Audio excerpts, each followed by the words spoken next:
tem um deste? Sou louca pelo meu.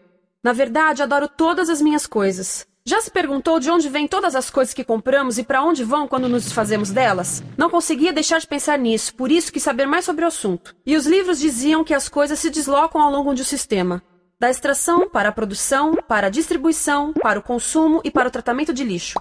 Isso tudo se chama a economia de materiais. Bem, estudei um pouco mais. Eu passei 10 anos viajando pelo mundo atrás de pistas de onde vêm as nossas coisas e para onde vão. E sabe o que eu descobri? Esta não é toda a história. Falta muita coisa nessa explicação. Em primeiro lugar, neste sistema parece que está tudo bem, sem problemas. Mas, na verdade, é um sistema em crise, porque trata-se de um sistema linear, e nós vivemos num planeta finito, e não se pode gerir um sistema linear num planeta finito, indefinidamente. Em todas as suas etapas, este sistema interage com o mundo real. A vida real não acontece numa página em branco. Interage com sociedades, culturas, economias, o ambiente. E durante as etapas, a vida vai se chocando contra seus limites. Limites que aqui não vemos porque o diagrama está incompleto. Então, voltemos atrás para preencher alguns espaços e ver o que falta. Uma das coisas mais importantes em falta são as pessoas. Sim, pessoas. As pessoas vivem e trabalham em todas as etapas desse sistema, onde algumas são um pouco mais importantes que outras. Algumas têm maior poder de decisão. Quem são elas? Comecemos pelo governo. Meus amigos dizem que eu devia usar um tanque para simbolizar o governo, e isso é uma realidade em muitos países, e cada vez mais também no nosso. Afinal, mais de 50% dos nossos impostos vão para os militares. Mas vou usar uma pessoa para simbolizar o governo, porque acredito nos valores e na visão de que o governo deve ser das pessoas, pelas pessoas, para as pessoas. A função do governo é olhar por nós, cuidar de nós. Esse é o seu trabalho. Depois vem as corporações. O que leva as corporações a parecerem maiores que o governo é porque elas são maiores que o governo. Atualmente, entre as 100 maiores economias da Terra, 51 são corporações. À medida que as corporações foram crescendo, em tamanho e poder, assistimos a uma pequena mudança no governo, como se estivessem mais preocupados com o bem-estar deles do que com o nosso. Muito bem, então vejamos o que mais falta nessa imagem. Começaremos pela extração, que é uma palavra pomposa para exploração de recursos naturais, que por sua vez é uma palavra pomposa para destruir o planeta. A verdade é que cortamos as árvores, arrebentamos as montanhas para extrair os metais, consumimos toda a água e exterminamos os animais. Aqui enfrentamos o nosso primeiro limite. Estamos ficando sem recursos naturais. Estamos utilizando demasiados materiais. Sei que isto pode ser difícil de ouvir, mas é a verdade. Por isso temos que lidar com isso. Durante apenas as 3 últimas décadas, foram consumidos 33% dos recursos naturais do planeta. Desapareceram. Cortamos, minamos, perfuramos e destruímos o planeta tão depressa que estamos debilitando a capacidade do planeta para sustentar o nosso modo de vida. Aonde eu vivo, nos Estados Unidos, resta-nos menos de 4% da nossa floresta original. 40% dos cursos de água estão impróprios para o consumo. E o nosso problema não é apenas estarmos utilizando demasiados recursos, mas o fato de estarmos utilizando mais do que a nossa parte. Temos 5% da população mundial, mas usamos 30% dos recursos mundiais. Se todos consumissem ao ritmo dos Estados Unidos, precisaríamos de 3 a 5 planetas. E sabem uma coisa? Só temos um. Então, a resposta do meu país a essa limitação é simplesmente ir tomar dos outros. Este é o terceiro mundo, que alguém dirá tratar-se apenas de uma expressão para designar o local para onde foram as nossas matérias-primas. E o que é que acontece? A mesma coisa, destruição do local. 75% das zonas de pesca do planeta estão sendo exploradas ao máximo ou além da sua capacidade. Desapareceram 80% das florestas originais do planeta. Só na Amazônia perdemos 2.000 árvores por minuto, o equivalente a um campo de futebol por minuto. Então, e as pessoas que vivem aqui? Bem, de acordo com esses sujeitos, eles não são donos desses recursos, mesmo que vivam lá há gerações. Não são donos dos meios de produção, nem compram muitas coisas. Nesse sistema, quem não possui nem compra muitas coisas não tem valor. A seguir, as matérias-primas seguem para a produção, onde utilizamos energia para misturar químicos tóxicos com recursos naturais para produzir produtos contaminados com tóxicos. Há atualmente no comércio mais de 100.000 químicos sintéticos. Apenas um punhado foi testado para avaliar o seu impacto na saúde, e nenhum foi testado em relação aos impactos sinérgicos na saúde, ou seja, a interação com todos os outros químicos aos quais estamos expostos diariamente. Por isso, desconhecemos o impacto total deles na saúde e no ambiente. Mas sabemos uma coisa: os tóxicos entram e saem. Enquanto continuarmos a introduzi-los nos nossos sistemas de produção industrial, continuaremos a inserir esses tóxicos nos produtos que levamos para nossas casas, trabalho e escolas, e claro, para nossos corpos. Como os BFRs, ou retardantes de incêndio à base de brometo, que tornam as coisas mais resistentes ao fogo, mas são super tóxicos. São neurotóxicos, ou seja, tóxicos para o cérebro. O que é que estamos fazendo usando esses químicos? Apesar disso, os usamos em nossos computadores, eletrodomésticos, sofás, colchões e até alguns travesseiros. Sim, pegamos nossos travesseiros, os revestimos com neurotoxinas, levamos para casa e dormimos por 8 horas com eles. Não sei, mas acho que num país com tanto potencial, poderíamos ter uma maneira melhor de evitar que as cabeças peguem fogo à noite. Sabia que essas toxinas vão se acumulando ao longo da cadeia alimentar e se concentram nos nossos corpos? Sabe qual é o alimento do topo da cadeia alimentar com o nível mais elevado de químicos tóxicos? O leite materno. Isto significa que os menores membros das nossas sociedades, os nossos bebês, recebem as maiores doses de químicos tóxicos das suas vidas a partir do leite das suas mães. Não acha que é uma incrível violação? A amamentação deveria ser o mais importante ato humano de nutrição. Deveria ser algo sagrado e seguro. A amamentação continua a ser o melhor e as mães devem amamentar, mas nós deveríamos proteger esse ato. Eles deviam protegê-lo. Eu pensava que zelavam pelos nossos interesses. As pessoas que mais sofrem com esses produtos químicos são os trabalhadores das fábricas. Muitos são mulheres em idade reprodutiva que trabalham com toxinas que afetam a gestação, carcinogênicos e muito mais. Agora eu pergunto: que tipo de mulher em idade reprodutiva trabalharia no emprego deste, exposta a estas toxinas, a não ser uma mulher sem outra alternativa? Essa é uma das maravilhas desse sistema. A erosão dos ecossistemas e economias locais aqui garante um fluxo constante de pessoas sem alternativas. No mundo, há 200 mil pessoas por dia se deslocando de ambientes que as sustentaram ao longo de gerações para cidades, onde muitas vivem em bairros de lata, à procura de emprego, por mais tóxico que seja. Não só os recursos são desperdiçados ao longo desse sistema, mas também pessoas, comunidades inteiras são desfeitas. Sim, as toxinas entram e saem. Muitas delas saem das fábricas em produtos, e muitas mais saem como subprodutos, ou poluição, e estamos falando de muita poluição. Nos Estados Unidos, as indústrias admitem liberar mais de 1.800.000 quilos de químicos tóxicos por ano. Deve ser muito mais, porque isso é o que eles admitem. Trata-se de outro limite, porque quem quer ver e respirar 1.800.000 quilos de químicos tóxicos por ano? Então o que eles fazem? Mudam as fábricas poluidoras para o estrangeiro, para poluir outros países. Mas, surpresa, grande parte dessa poluição volta para nós trazida pelo vento. E o que acontece depois de todos os recursos naturais serem transformados em produtos?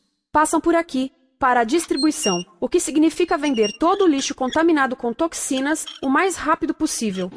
Aqui, o objetivo é manter os preços baixos, com as pessoas comprando os produtos em constante movimento. Como eles mantêm os preços baixos? Pagam salários baixos aos trabalhadores das lojas e restringem o acesso aos seguros de saúde sempre que podem. Tudo se resume em exteriorizar os custos. O verdadeiro custo da produção não se reflete no preço.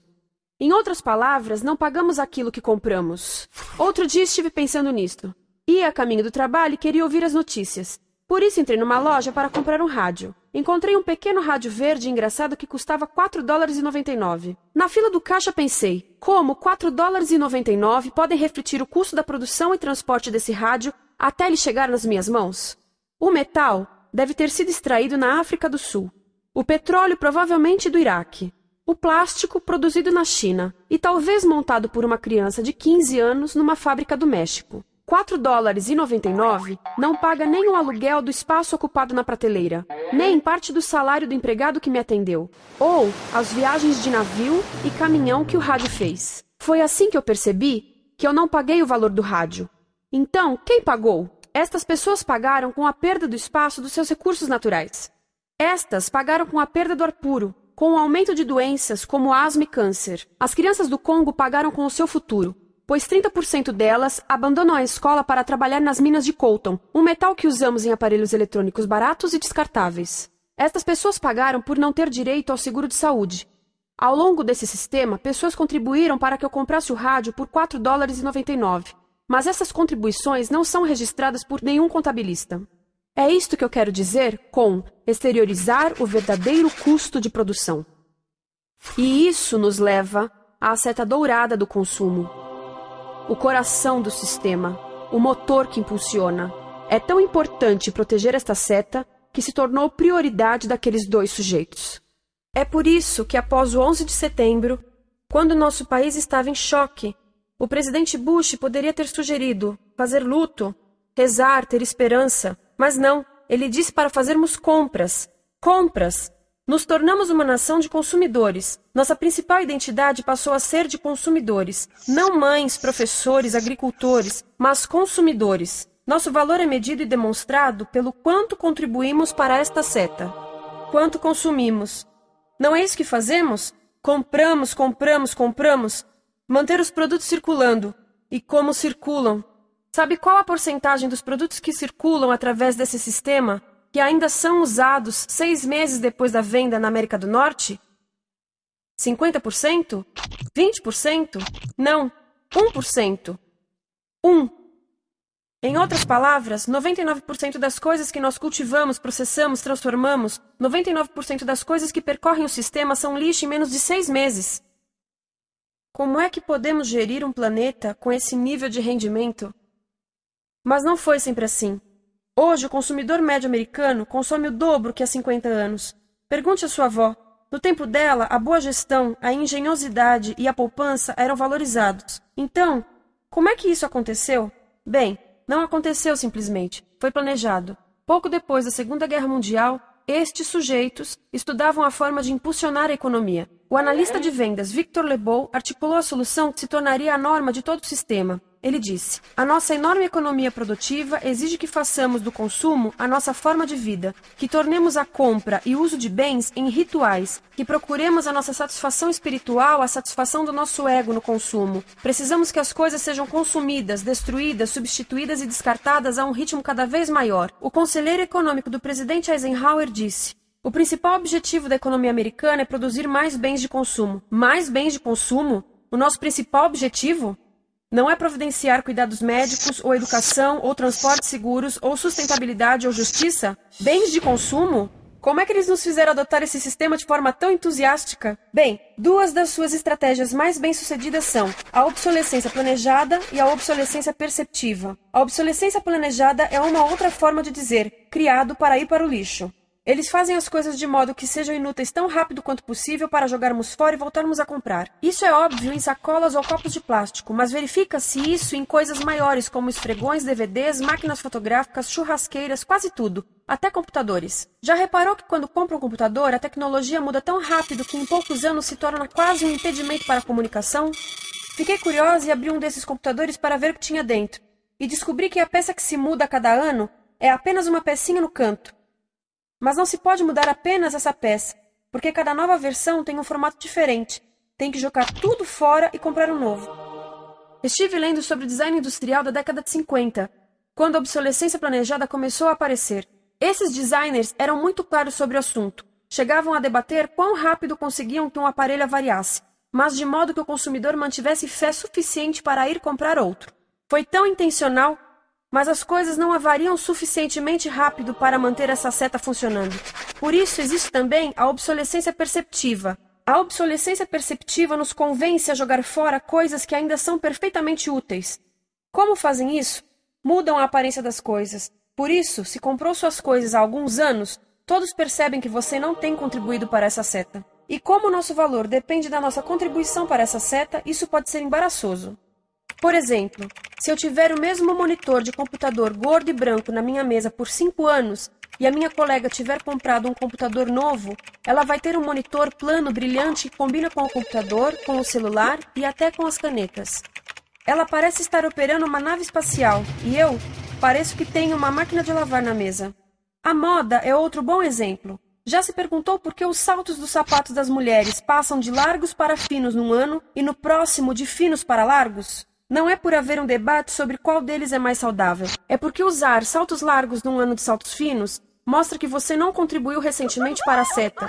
Por isso não vale tanto quanto a pessoa com saltos finos ao seu lado, ou em um anúncio.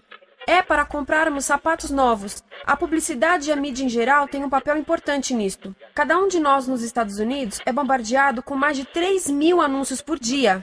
Vemos mais publicidade num ano do que as pessoas há 50 anos viam em toda a vida.